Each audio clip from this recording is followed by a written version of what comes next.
Corpus, Vicente Corpus Sr., Clemente Tito, Raymond Corpus, Florina and Erickson Wayan Sr., Nancy Mejorada, Rosita Mejorada, Ronel Onag, Arsenia Onag, Nelia Elizaga, Rances Truelda, Grace Viramulan, Ovencio and Patrocinio Ramirez, Gerald Cordova, Alan Castri, Kevin Kyle Mulano, Dominador de Lara, Delia Gain, Ednalyn de los Reyes, Lucita So, Benny and Lourdes Magpantay, Federico Iluminada Catador, Jose Kembao Jr., Maria and Antonio Bituin, Maria Trixie Ann Viray.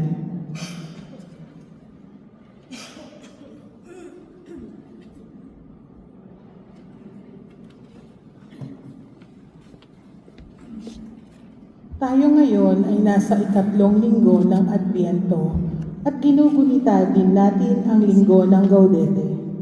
Magsitayo ang lahat sa pagsisimula ng banal na misa.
Sa ngalan ng Ama, at ng Anak, at ng Espiritu Santo. Amen. Sumainyo ang Panginoon. At sumayo rin. Dakilang Ama, sa patuloy naming paglalakbay sa panahon ng Adbyento, sinisindihan namin itong kandila ng pag-asa at kapayapaan at ang kandila ng galak. Pagkalooban mo kami ng lakas ng loob na maranasan ang tunay na galak na dulot ng pagdating ng iyong anak. Galak sa gitna ng kawalan ng pag-asa, galak sa panahon ng kabiguan, at galak sa harap ng pag-aalinlangan. Mga kapatid, ang ikatlong linggo ng Adbyento ay linggo ng Gaudete o pagsasaya. Ang mga pagbasa ay nag-anyaya sa sambayanan na salubungin ang Panginoon ng buong galak. Sa Ebanghelyo, sinasabi ni Jesus sa mga sugong padala ni Juan Bautista na dumating na ang Mesiyas, sapagkat ang mabuting balita ay nahihatid na sa mga duka. Upang tayo may mga marapat na gumanap sa banal na pagdiriwang, aminin po natin ang ating managawa pagkakasala. Tayong lahat, inaamin ko sa makapangyarihang Diyos at sa inyo mga kapatid, na lubha akong nagkasala sa isip, sa salita, sa gawa, at sa aking pagkukulang. Kaya isinasamo ko sa mahal na Birheng Maria, sa lahat ng mga anghel at mga banal, at sa inyo mga kapatid, na ako'y panalangin sa Panginoong ating Diyos. Kawaan tayo ng makapangyarihang Diyos, patawarin tayo sa ating mga kasalanan, at patubayan tayo tungo sa buhay na walang hanggan. Amen.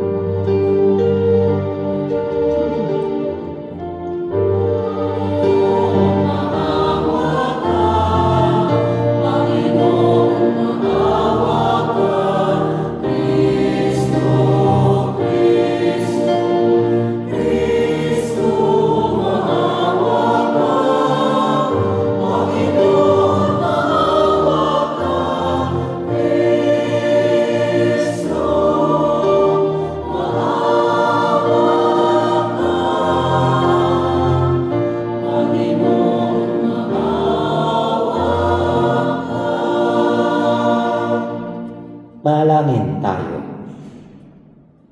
Ama naming makapangyarihan, tunghayan mo ang pananabik ng iyong sambayanan sa Pasko ng pagsilang ng Panginoon naming mahal.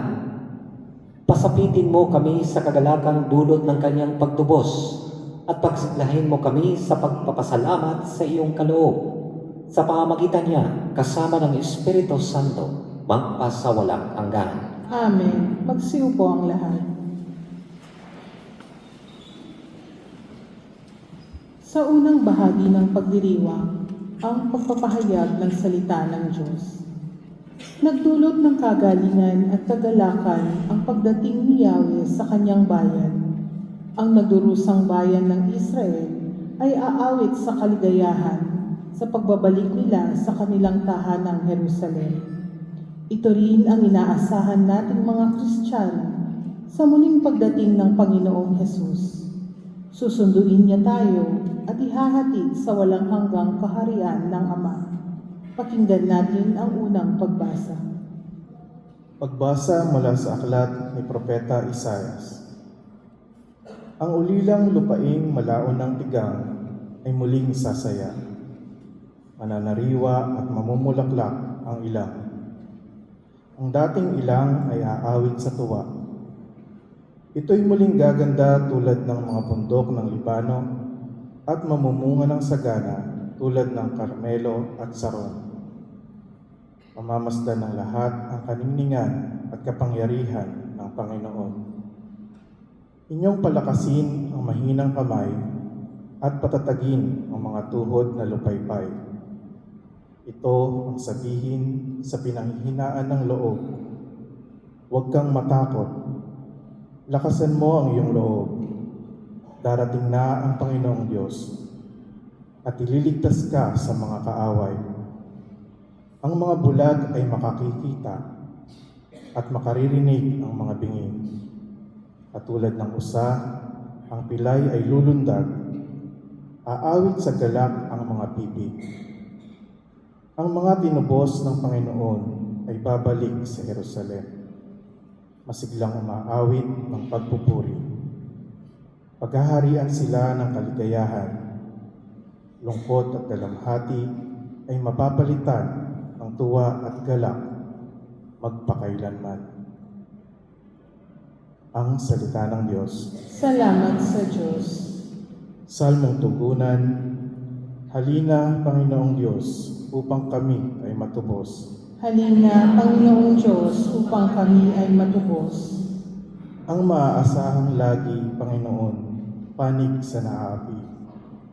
Ang Diyos na hukom, may pagkaing handa sa nangagugutom. Halina, Panginoong Diyos, upang kami ay matubos. Pinalaya niya ang mga nabihag, sinasauli paningin ng bulag.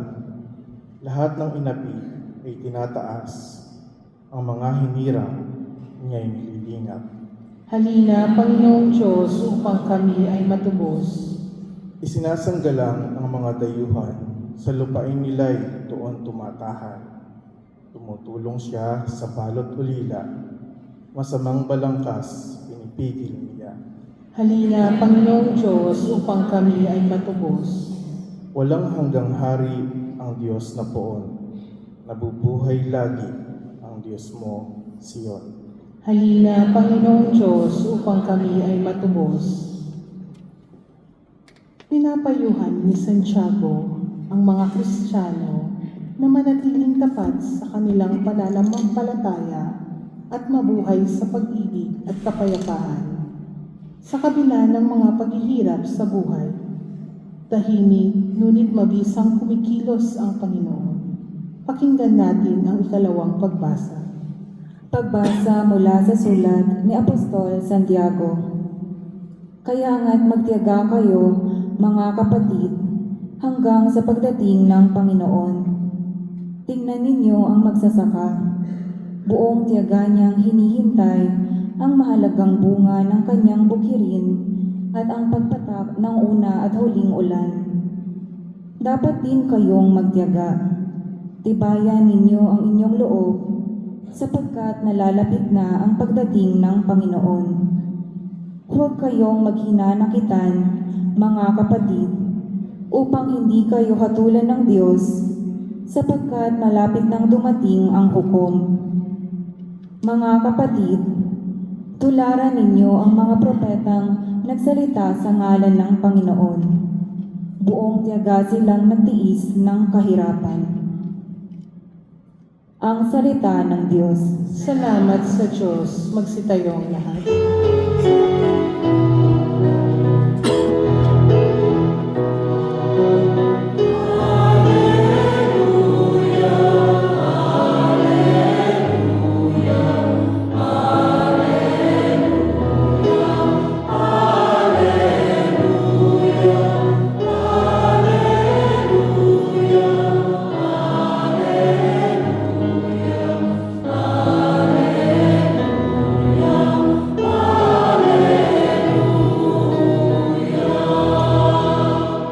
Sabay-sabay ang lahat. Espiritu ng may kapal na sa akin upang hatdan ang mga dukha ng aral.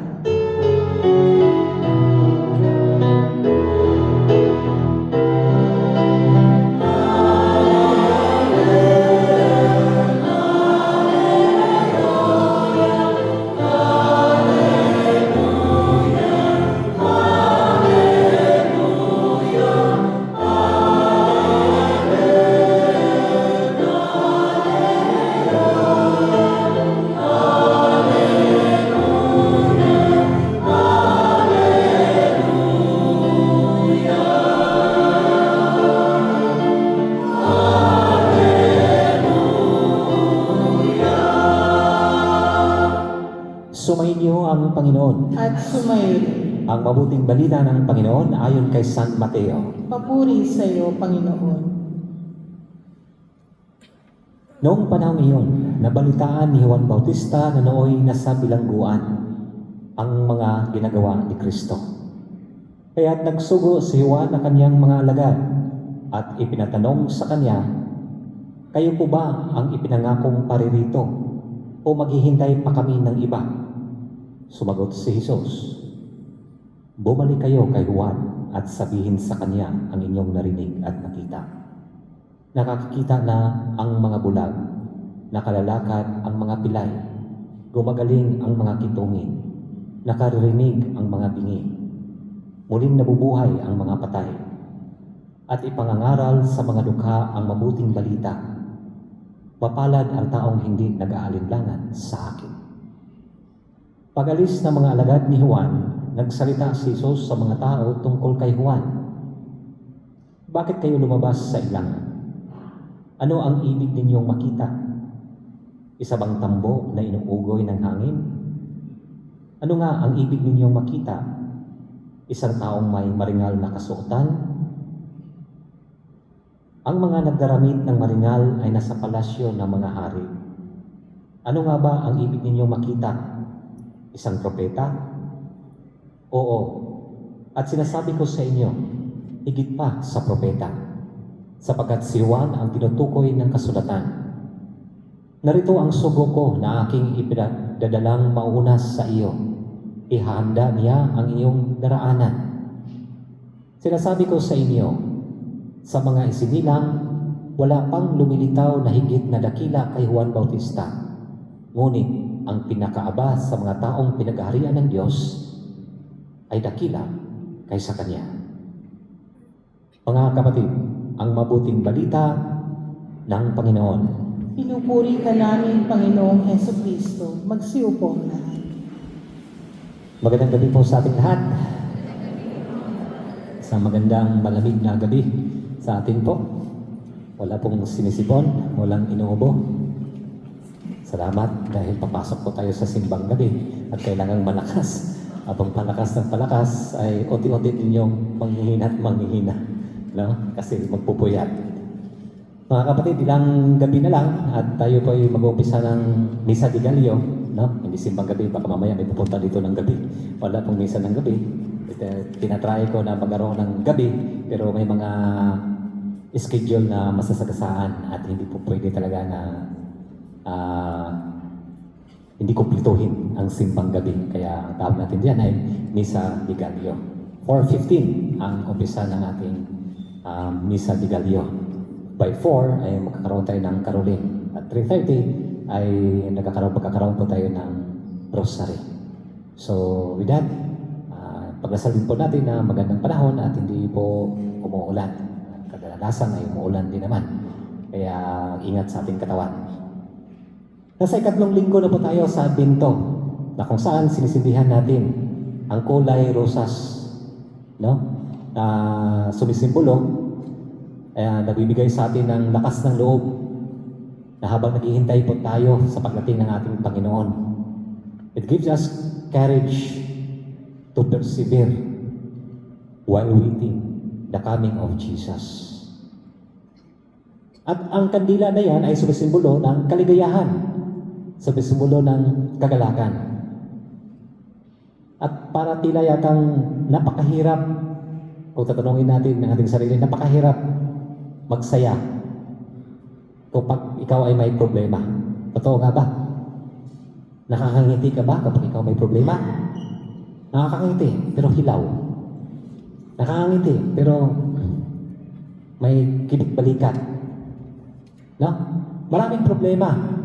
Siguro yung iba, wala pang cellphone. Kasi nga, nababawasan yung gusto mong bumili ng cellphone pero hindi makabili. Kasi nababawasan yung pinapadala natin sa ating mahal sa buhay dahil ang mamahal ng mga bilihin sa Pilipinas lalo't magpapasko. No? Kaya apektado ang ating bulsa, apektado ang ating puso, apektado ang ating sarili. Minsan, yung iba, nakakasakit ang mahal sa buhay. Kanina lang, si nanay, nasa likod. No? Nakamatay lang ng kanyang asawa. Kanina lang, si Tatay Wilfredo, nasa hospital. Napakasakit dahil magpapasko. Pero yun po yung naranasan. Makapagbigay ba ng kaligayahan ang kapaskuhan na ito? Kung yan ang ating naranasan, nararamdaman. Pero tandaan natin mga kapatid sa unang pagbasa. Klarong-klaro. No? Nalumulupay-pay man ang tuhod mo, nangihina man ang kamay mo, nawalan ka man ng lakas ng loob, pero sa kapangyarihan ng Diyos, ang ilang ay mamumukadkad, mamumulaklak ang mga halaman. At ang mga nararanasan nating kalungkutan, hirap sa buhay, na nagpapailang sa ating karamdaman, nagpapatuyo sa ating kasiyahan, na nagiging malungkot dahil mahapdi at masakit sa kapangyarihan ng Diyos. Yan po ay may ipapapatubo na halaman na bulaklak. At ano po yun mga kapatid? Halaman ng pag-asa, halaman ng kapayapaan, halaman ng paggalak at saya. Akala natin walang mangyayari sa buhay po natin. Klaro-klaro sa ikalawang pagbasa ni San Pablo na ang Diyos ay gumagalaw ng tahimik sa ating buhay. Naharap man tayo sa hirap, hindi man natin magagalak ang ating dapat ikakagalak, itong Kapaskuhan. Pero ipinamukha sa atin ng Diyos na ang lahat ng mga bagay na yan ay mga panandalian lamang na mga bagay.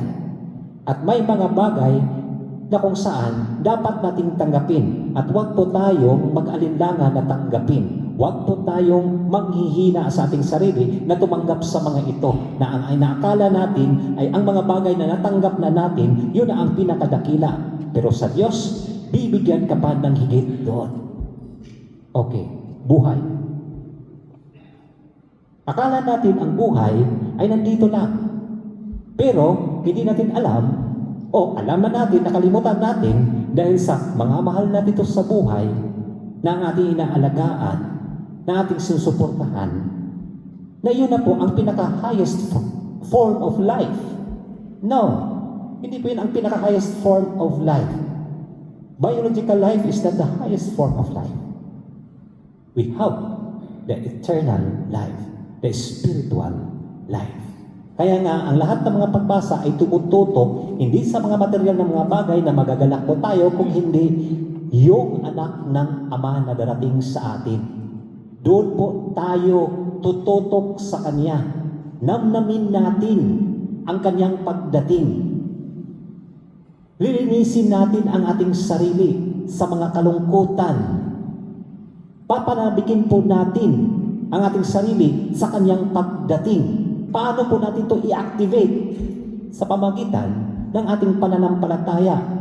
Pero kung ang pananampalataya po natin ay manghihina dahil sa mga pangyayari, sa mga bagay na ito, hindi po ma-activate ang iyong pananabik dahil wala kang pananabik na mararamdaman dahil puro kalungkutan ang iyong mararamdaman. Kaya mga kapatid, anong gagawin po natin? Third week of Sunday of Advent. Una, ilagay natin si Kristo sa buhay natin. Number 1, si Kristo ang nararapat. Magpasalamat po tayo sa Kanya sa lahat ng ating mga biyayang natanggap. Lalo na sa biyaya sa buhay. Huwag natin kalimutan ang Diyos sa pamamagitan ng ating panalangin. Dahil doon po tayo pinapakalakas. Pangalawa, yung iba. Huwag mong kalimutan ang iba. The others. Na kung saan, sumusuporta pa rin tayo kahit po tayo'y nabibigatan. Huwag po tayong panghina. O manghihina man, pero huwag po tayong magpadaig sa panghihina. Dahil may mga taong umaasa sa atin. Dahil kung mawala po tayo, paano na lang yung mga maliliit? Paano na lang yung mga mahihina o magpapahina ka? Habang nandito po tayo, sabihin natin sarili natin, walang kwarto sa buhay ko ang panghihina. Kailangan malakas ako. Hindi dapat magkasakit. Kung pwede. Kailangan kumayo. Kahit mahirap. Para sa kinabukasan. Para sa minamahal sa buhay. Hindi ba natin maibigay? Pero huwag ninyong kalimutan ang inyong mga panalangin. Dahil yun ang pinaka-importanting na ibibigay po ninyo.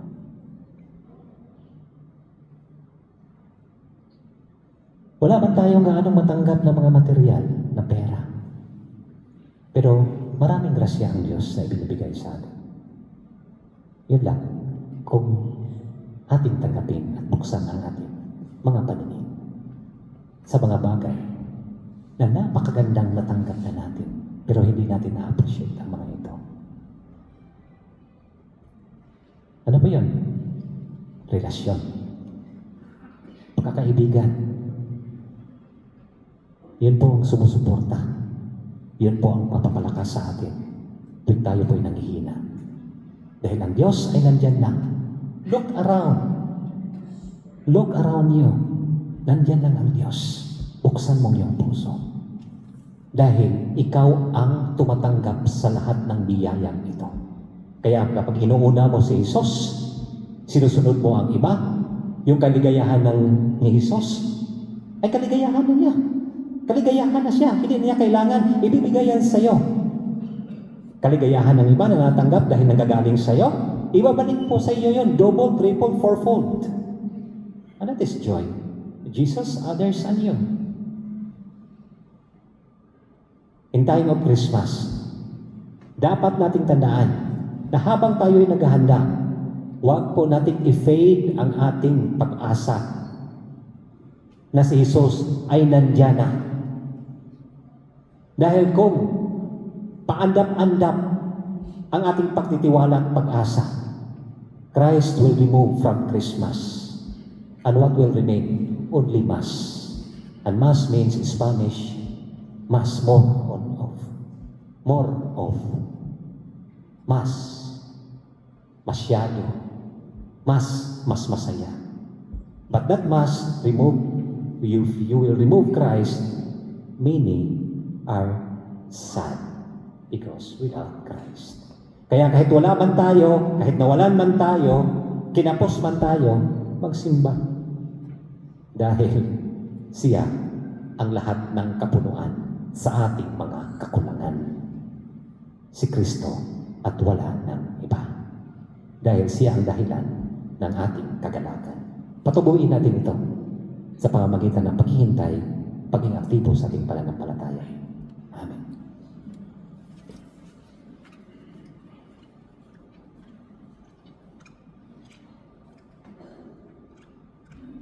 Magsitayo ang lahat. Ipahayag natin ang ating pananampalataya. Sumasampalataya ako sa Diyos amang makapangyarihan sa lahat, na may gawa ng langit at lupa. Sumasampalataya ako kay Jesucristo, iisang anak ng Diyos, Panginoon nating lahat.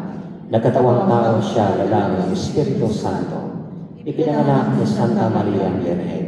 Pinagpakasakit ni Poncio Pilato. Ipinako sa krus na matay inilibing. Nanakot sa kinaroonan ng mga yumao.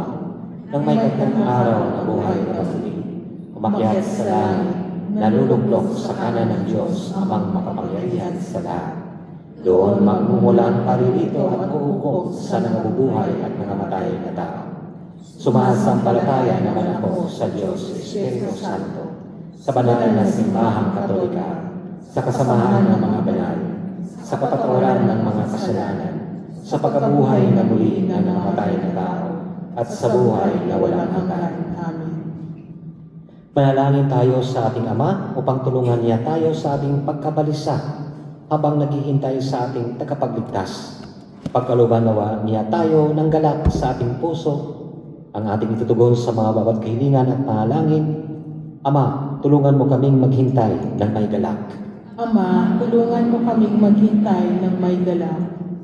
Para kay Papa Leon, ika-14, Obispo Aldo, at sa lahat ng mga obispo, pare, reliyoso at mga laiko, maihayag nawa nila ang iyong pag-ibig sa aming paghihintay sa iyong anak at sa tapat na paglilingkod sa isa't isa.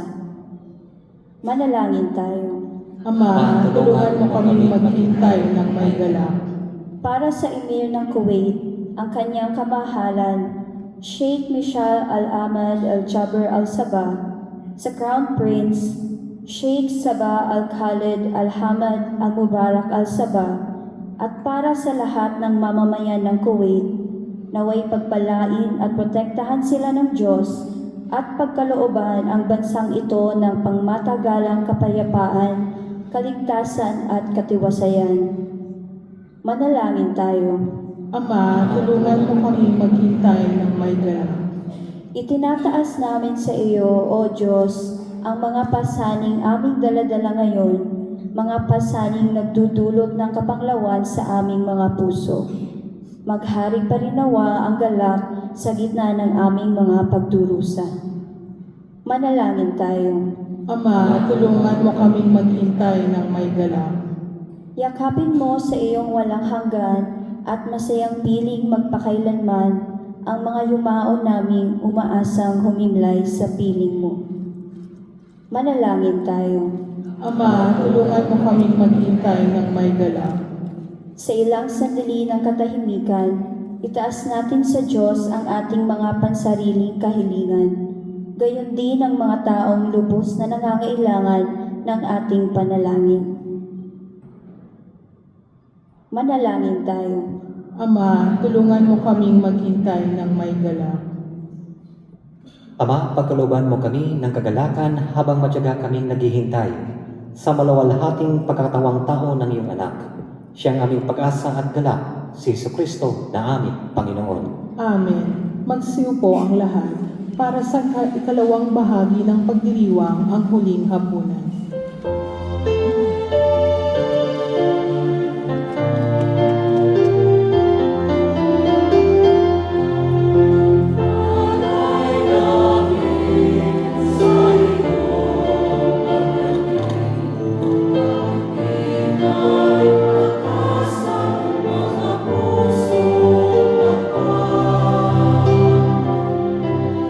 Sa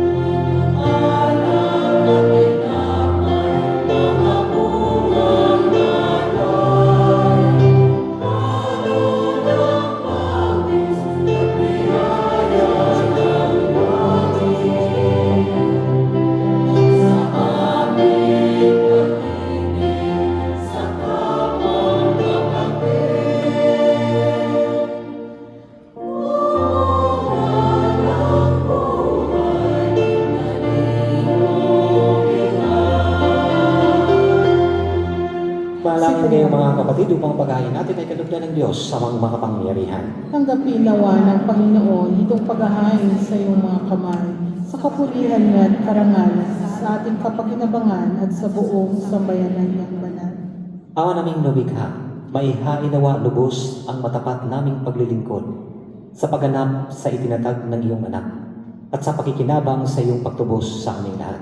Sa pamamagitan niya, kasama ng Espiritu Santo, magpasawalang hanggan. Amen. Sumainyo ang Panginoon. At sumayo rin. Itaas sa Diyos ang inyong puso at diwa. Itinaas na namin sa Panginoon. Pasalamatan natin ang Panginoong ating Diyos. Marapat na siya'y pasalamatan.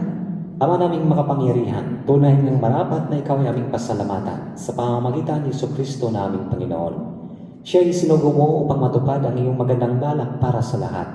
Hindi niya ikinahiyang mamuhay ng mahirap upang mapagkasamahan niya kaming matapat. Siya ay naging hindi na iba sa amin upang maitampok niya kami sa iyong piling.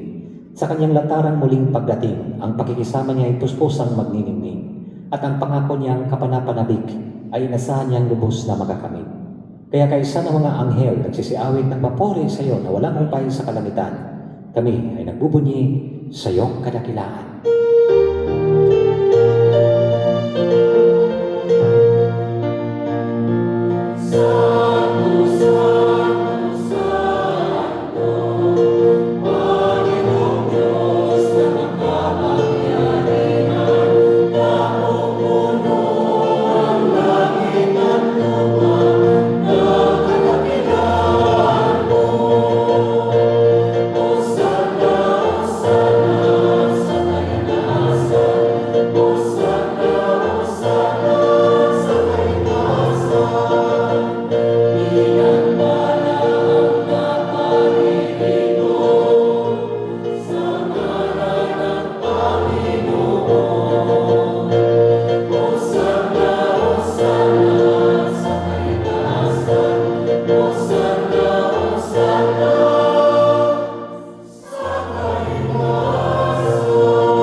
Magsunod ang lahat.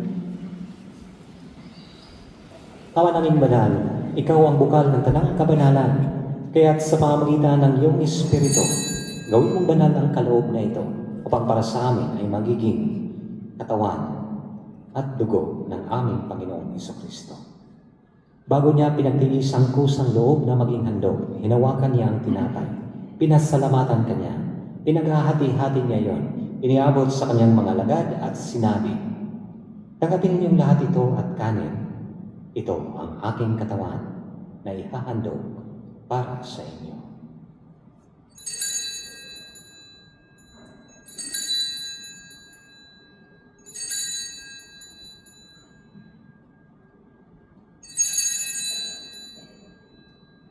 Gayon din naman nung matapos ang hapunan, hinawakan niya ang kalis, muli kanyang pinasalamatan. Iniabot niya ang kalis sa kanyang mga alagad at sinabi, "Tanggapin ninyong lahat ito at inumin. Ito ang kalis ng aking dugo, ng bago at walang hanggang tipan. Ang aking dugo na ibubuhos para sa inyo at para sa lahat sa ikapagkapatawad ng mga kasalanan. Gawin ninyo ito sa pag-alala sa akin."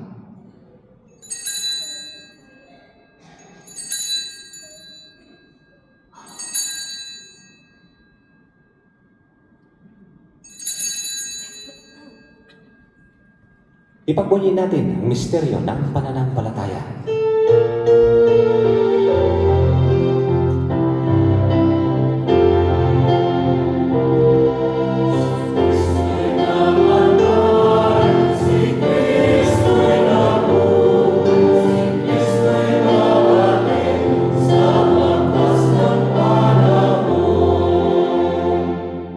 Ama, ginagawa namin ngayon ang pag-alala sa pagkamatay at muling pagkabuhay ng iyong anak. Kaya tinialay namin sa iyo, tinapay na nagbibigay buhay at ang kalis na kakaloob ng kaligtasan. Kami nagpapasalamat dahil kami iyong minarapat na tumayo sa harap mo para maglingkod sa iyo. Isinasamo namin kaming magsasalo-salo sa katawan at dugo ni Kristo ay mabuklod sa pagkakaisa sa pamamagitan ng Espiritu Santo. Ama, lingapin mo ang iyong simbahang laganap sa buong daigdig. Puspusin mo kami sa pag-ibig. Kaysa ni Leo naming Papa at ni Aldo naming Obispo at ng Tanang Kaparian at Laiko. Alalahanin mo rin ang mga kapatid naming nahimlay na may pag-asang sila'y muling mabubuhay. gayon din ang lahat ng mga pumanaw. Kawaan mo sila at patuloyin sa iyong kaliwanagan. Kawaan mo at pagindapatin kaming lahat na makasalo sa iyong buhay na walang wakas. Kaysa ng mahal na Birheng Maria na ina ng Diyos, si San Jose na kanyang kalinsinisang esposo, kaysa ng mga apostol at ng lahat ng mga banal, San Francisco, Santa Clara, Padre Pio ng Pietrelcina, San Antonio de Padua, na namuhay dito sa liiglig ng kalugod-lugod sa iyo. May pagdiwang nawa namin ng pagpupuri sa ikarangal mo sa pamamagitan ng iyong anak na aming Panginoong Hesukristo. Sa pamamagitan ni Kristo, kasama niya at sa Kanya, ang lahat ng parangal at papuri ay sa iyo, Diyos amang makapangyarihan, kasama ng Espiritu Santo, magpasawalang hanggan.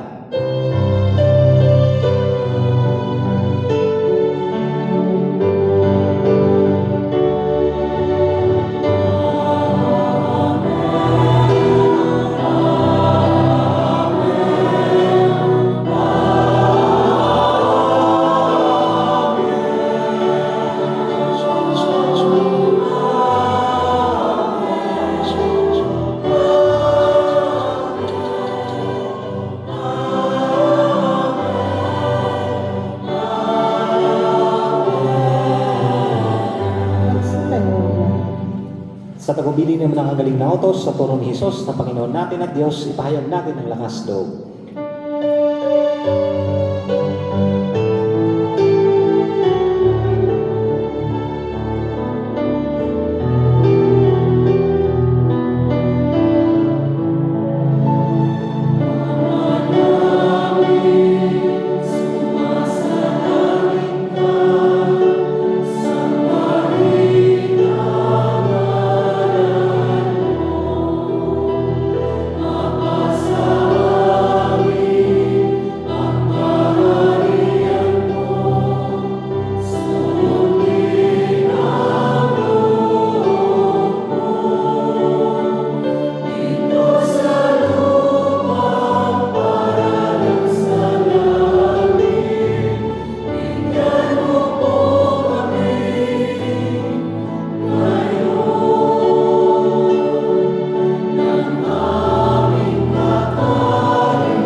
Hinihiling namin na biyaya sa lahat ng masama, pagkalooban ng kapayapaan araw-araw, iligtas sa kasalanan at ilihok sa lahat ng kapahamakan. Samantalang aming pinananabikan ang dakilang araw ng pagpapahayag ng tagapagligtas namin, si Jesucristo. Sapagkat sa iyo ang kaharian at ang kapangyarihan at ang kapulihan magpakailanman. Amen. Panginoong Jesucristo, sinabi mo sa iyong mga apostol, kapayapaan ang iniiwan ko sa inyo, ang aking kapayapaan ang ibinibigay ko sa inyo. Tunghayan mo ang aming pananampalataya at huwag ang aming pagkakasala. Pagkalooban mo kami ng kapayapaan at pagkakaisa ayon sa iyong kalooban. Kasama ng Espiritu Santo, magpasawalang hanggan. Amen. Ang kapayapaan ng Panginoon ay laging sumainyo. At sumayo rin. Mga kapatid, magbigayan po tayo ng kapayapaan sa isa't isa. Sumayo ang kapayapaan. Amen.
Ito ang kordero ng Diyos.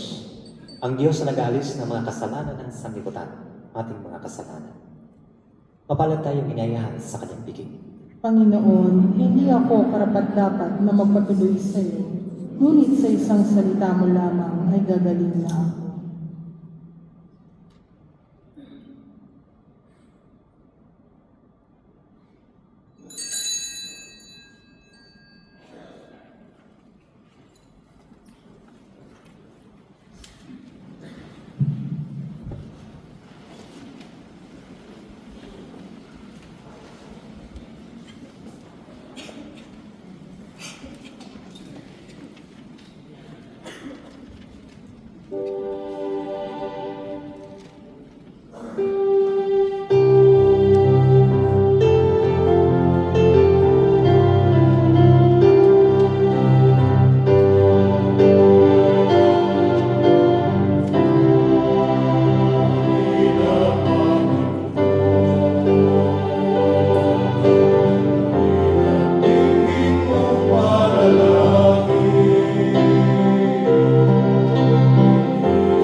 Magsitayo ang lahat.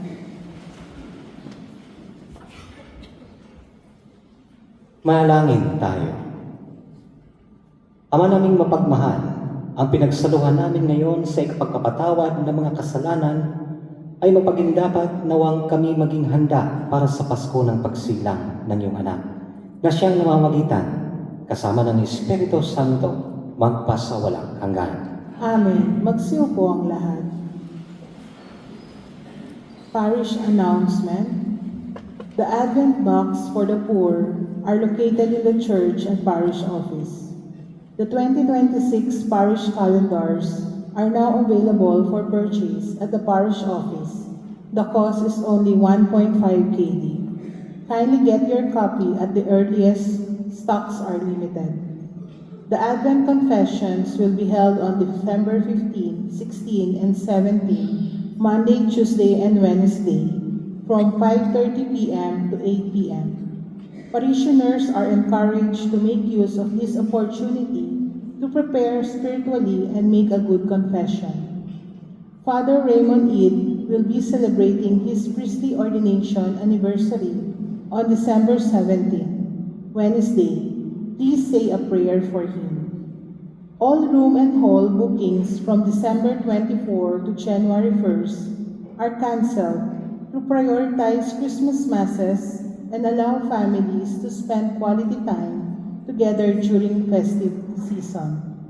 In the spirit of Christmas, the parish will host its annual Day of the Poor for those in need, regardless of religion or nationality. The evening will include food, music, and the joy of giving. It will be held on January 15, 2026 at 7 p.m. in the Holy Family Hall of the Co-Cathedral. We welcome your generous support through donations.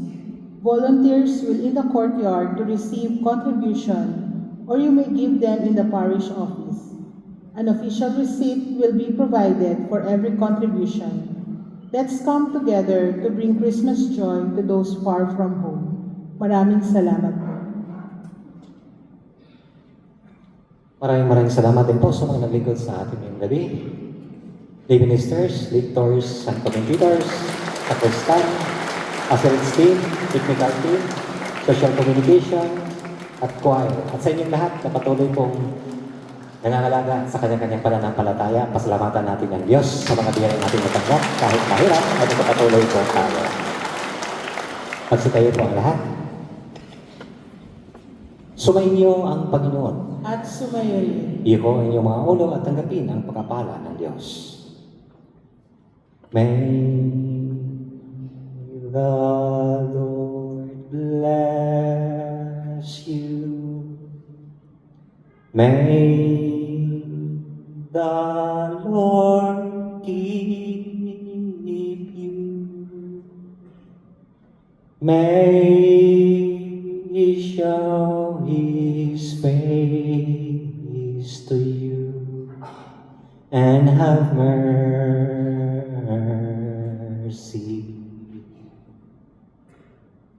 The Lord bless you. The Lord keep you. May He show His countenance and give you peace.